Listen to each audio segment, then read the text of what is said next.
এখন যে চেষ্টাটা করছি নিজেকে একটু ভিন্নভাবে প্রেজেন্ট করার, এই চেষ্টাটা শুধু আজকের না, এই চেষ্টাটা 2021 সাল থেকে আসলে একরকম ভাবে শুরু করেছিলাম।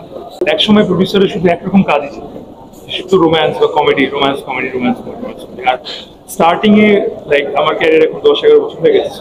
এত শুরুর দিকে যখন ছিলাম তখন আসলে আমার না খুব বেশি অপশন ছিল না, বেশি না যে আমি কি করতে চাই, যে আমরা অনেক ভিন্ন রকম কাজ করতে চাই সবসময়, কিন্তু আসলে সেই সুযোগটা খুব কম পেতাম।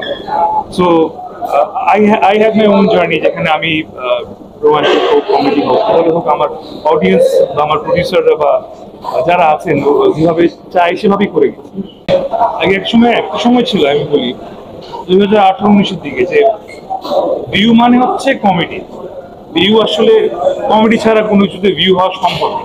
এখন একরকম ভাবে সিনিয়ররা পুরোপুরি ছোট করতে মানে দেখা যাচ্ছে না ওনাদেরকে, ওইভাবে একরকম ভাবে দায়িত্বটা বেশি চলে আসছে এদিকে।